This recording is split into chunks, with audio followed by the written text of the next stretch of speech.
auditeurs et téléspectateurs de la radio et télévision Tambara, vous pouvez désormais suivre votre chaîne de télévision préférée Tambara sur le satellite BadrSat 7, angle 26 degrés Est, fréquence 11010, polarisation verticale, symbole REC 27500.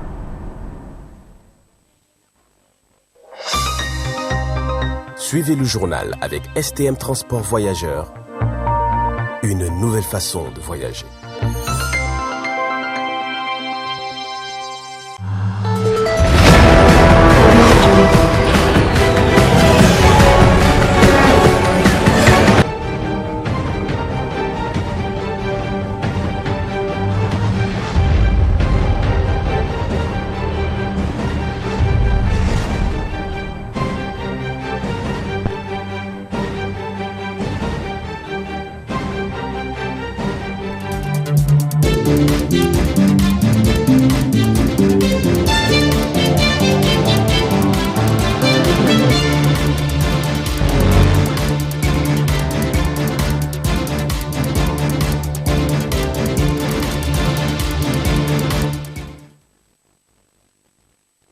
Bonsoir messieurs, dames, très ravi de vous retrouver dans cette grande édition d'information sur la voie et le miroir de la femme.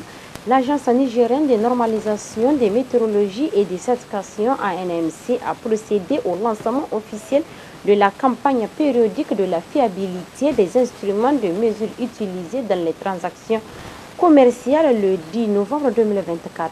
Suivez ce reportage.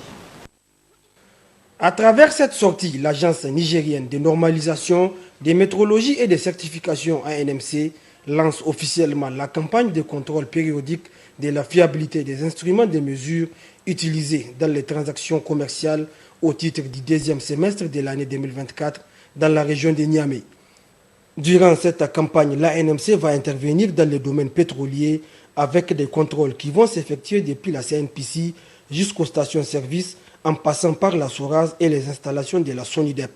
Le coup d'envoi de cette campagne a été donné au niveau du siège de la station-service Starwell où les équipes techniques de l'ANMC et ceux de la dite station ont procédé à la vérification du fonctionnement des pompes. Le ministère du Commerce, à travers l'ANMC, est en train de contrôler tous les instruments de mesure au niveau national. Présentement, nous sommes au niveau de la station Starwell. On est là dans le cadre de la protection des consommateurs. À la fin de chaque vérification, si l'instrument est conforme, nous apposons l'étiquette verte de conformité. Si l'instrument est déclaré non conforme, nous apposons l'étiquette rouge. Au cas où l'instrument n'a pas fait l'objet de vérification, nous apposons l'étiquette orange. Il faut le noter que l'ANMC œuvre pour la protection des consommateurs au Niger. Toute chose qui rassure les consommateurs, qui apprécient et encouragent cette initiative de l'ANMC qui vise à les protéger contre toute manœuvre frauduleuse. Par rapport aux mesures, moi, ce que j'ai remarqué, il n'y a aucune difficulté. Puisque quand je consomme 10 litres, je connais la consommation de mon véhicule. Et j'ai remarqué que c'est les 10 litres qui sont mis dans mon véhicule. Je trouve que l'AMC a mis une bonne initiative pour ces mesures-là, de bon fonctionnement des pompes. L'étiquette verte, c'est le bon fonctionnement de la pompe. Et l'étiquette rouge prouve que la pompe n'est pas en bon fonctionnement. Donc moi, automatiquement, une fois à la station, je regarde l'étiquette. J'ai vu que donc, la pompe est en bon fonctionnement. Cette campagne de vérification des instruments de mesure lancée à Niamey va s'étendre sur toute l'étendue du territoire national et dans tous les domaines des transactions commerciales. À travers cette campagne, l'ANMC assure non seulement l'équité et la loyauté dans les transactions commerciales, mais aussi la protection des personnes physiques et morales suite aux résultats du contrôle. Parlons du sport dans cette édition, en prélude du championnat de lutte traditionnelle qui se tiendra à Dosso du 20 au 29 décembre 2024. La région de Maradi, plus précisément Gazawa, a démarré les éliminatoires de cette lutte. Suivons le gouverneur de la région. Tout d'abord, on donne grâce à Allah, le Tout-Puissant, le Très Miséricordieux, qui nous a permis de nous réunir ici à Gazawa pour la tenue de l'éliminatoire régional de lutte traditionnelle comptant pour la 45e édition du SAP national qui se tiendra, Inch'Allah, du 20 au 29 décembre 2024 à Dosso. Mesdames et messieurs chers sportifs, l'ouverture de cette éliminatoire de lutte traditionnelle m'offre l'occasion de remercier tout particulièrement les autorités administratives et coutumières du département de Gaza pour la qualité de l'organisation de cet important événement. Mes remerciements vont aussi à l'endroit du comité d'organisation de Gazawa et de toute la population pour l'accueil chaleureux qui nous a été réservé et bien évidemment qui a été réservé à toutes les délégations. Mesdames et messieurs chers invités, jadis pratiqué par la jeunesse de tous les confrères de notre pays, lors des fêtes de réjouissance, la lutte est une manifestation traditionnelle qui était accueillie par les chefs traditionnels devant leur palais avant de se retrouver dans les arènes de nos jours. Ce qui fait d'elle le sport le plus ancien et le plus populaire.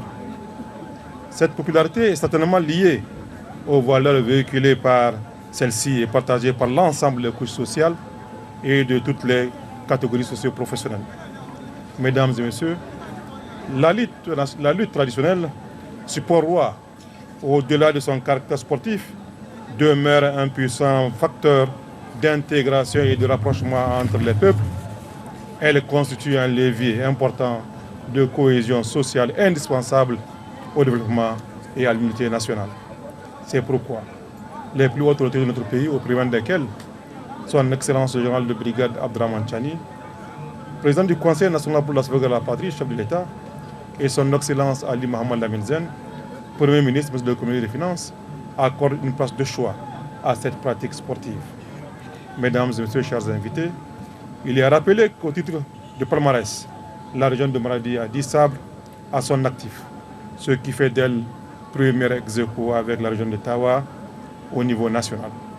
Toujours au titre de rappel, elle a remporté le premier sabre de lutte traditionnelle en 1975 à Tawa, remporté par Yakuba Angodi Kantou, tout comme le premier sabre de lutte des Molle-Voyants à Zander en 2018.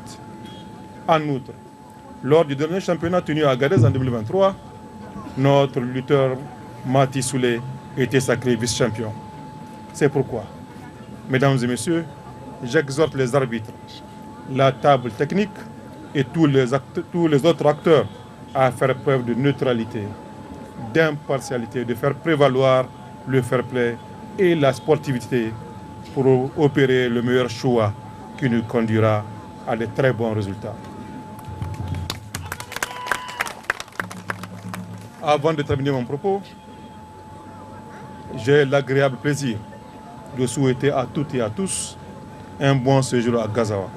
Sur ce, je déclare ouvertes les événements régionaux de lutte traditionnelle Gazawa. Encore dans le cadre du sport, la Fédération nigérienne de football FENIFOOT a aussi démarré le championnat de la Super League édition 2024-2025 le samedi 9 novembre 2024 sur toute l'étendue du territoire national. Suivez nos correspondants depuis Tawa.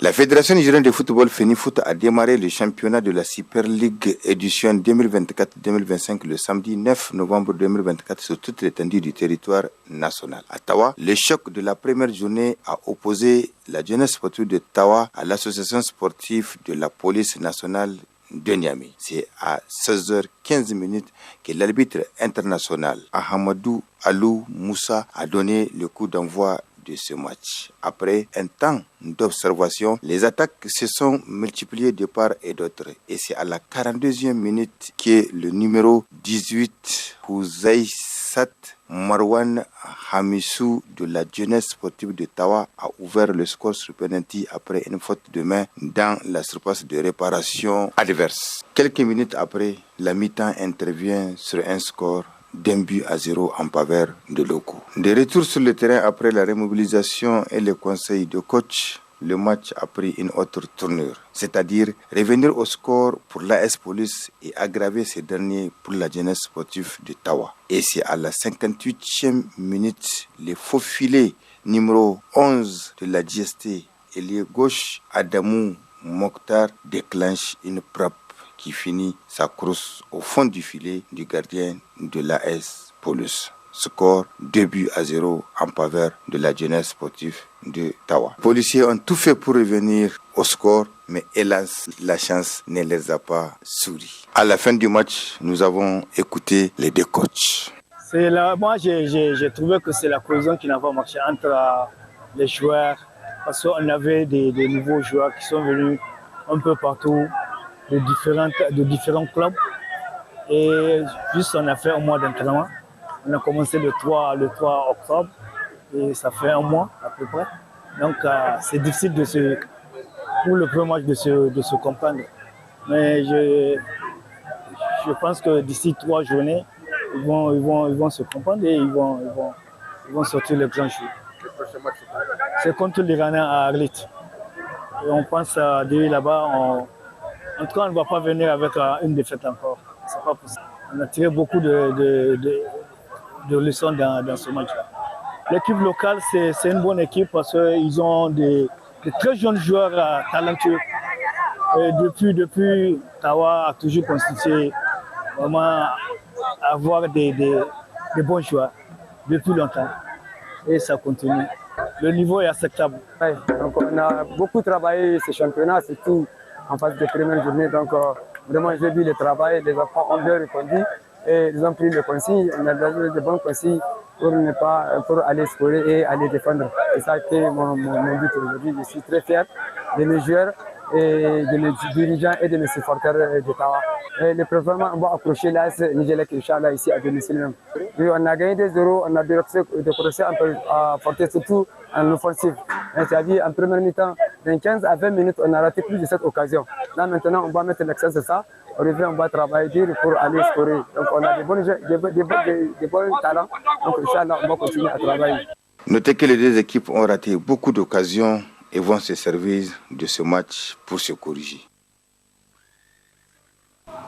L'association des chefs des quartiers en collaboration avec la ville de Tawa et les arrondissements communaux ont organisé une séance de salubrité le samedi 9 novembre 2024 pour répondre à la veille du ministre de l'Intérieur. Retrouvons encore nos correspondants depuis la région.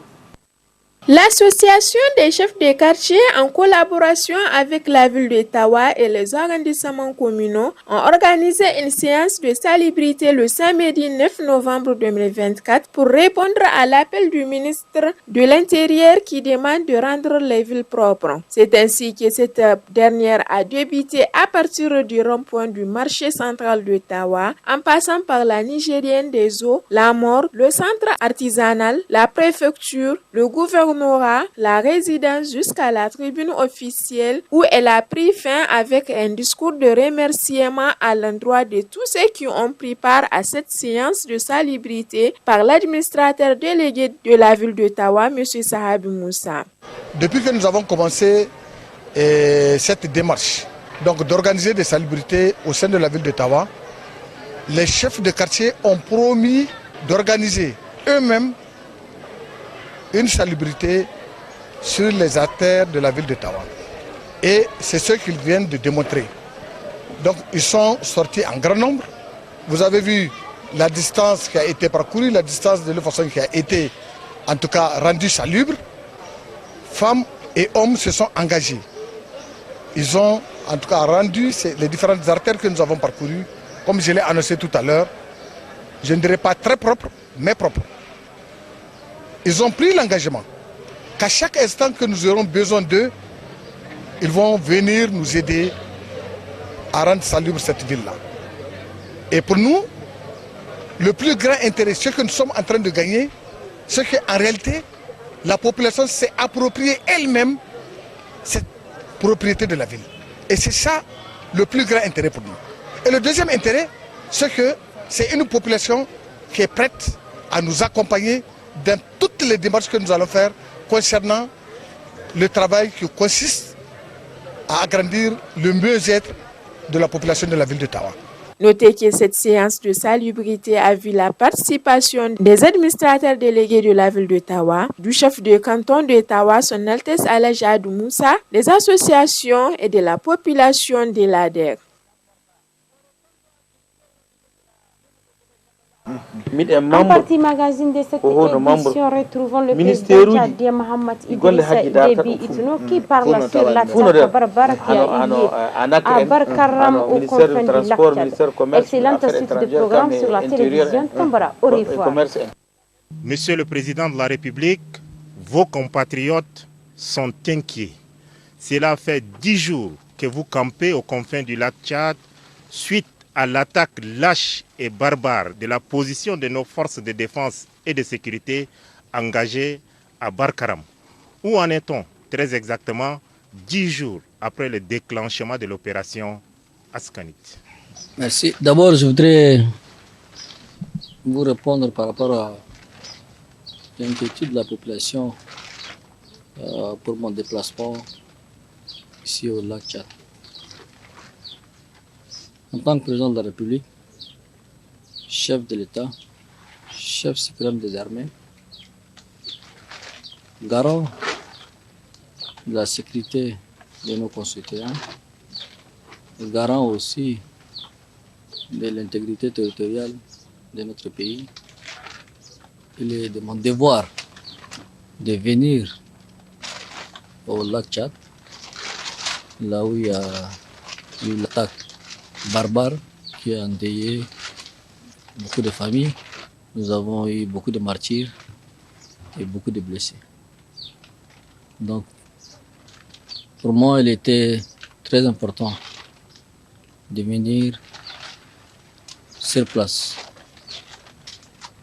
pour d'abord compatir avec les soldats sur le terrain.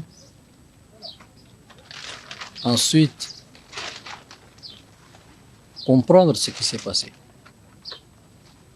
et prendre des mesures pour que cela ne se répète plus. Et pour prendre des décisions, il faut être sur le terrain. Il faut comprendre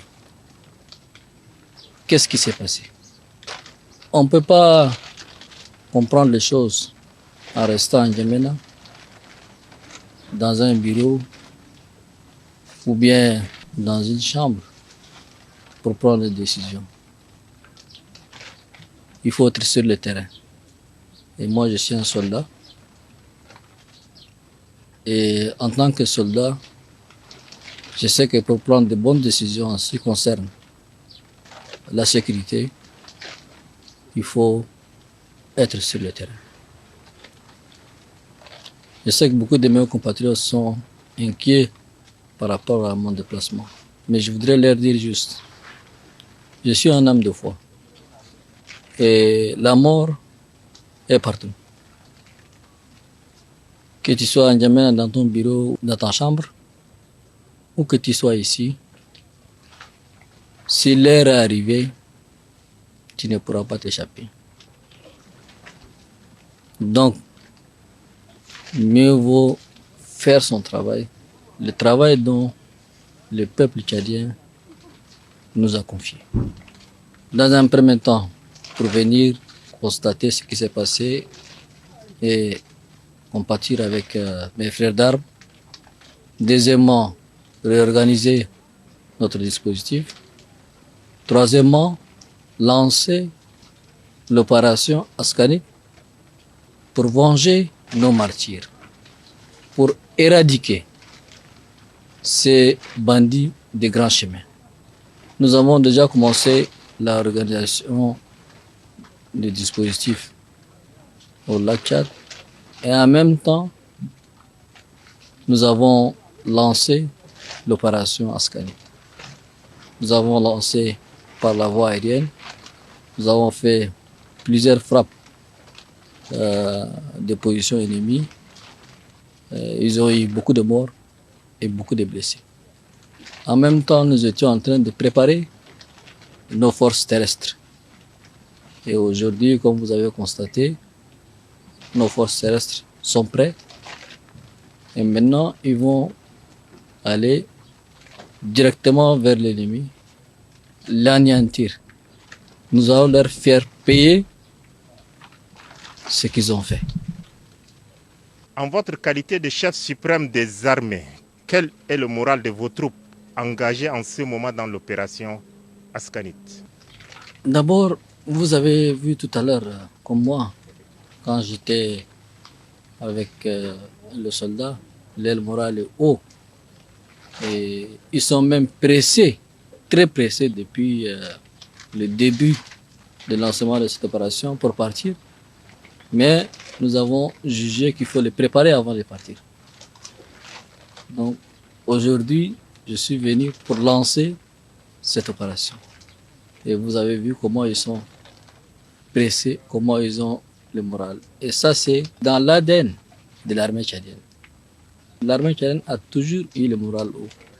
Elle n'a jamais baissé les bras contre l'ennemi. Monsieur le Président de la République, qui est-ce qui remportera la guerre asymétrique engagée en ce moment aux confins du lac Tchad? Est-ce l'armée nationale tchadienne?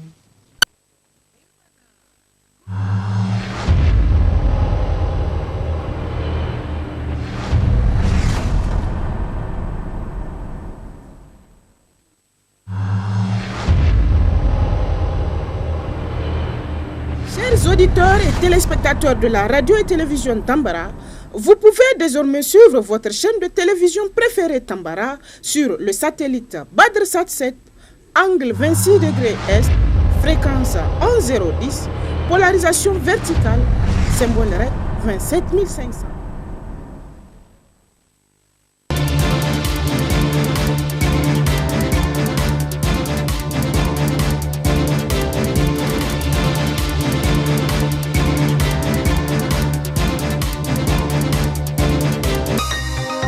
Ce journal vous a été présenté par STM Transport Voyageurs, une nouvelle façon de voyager.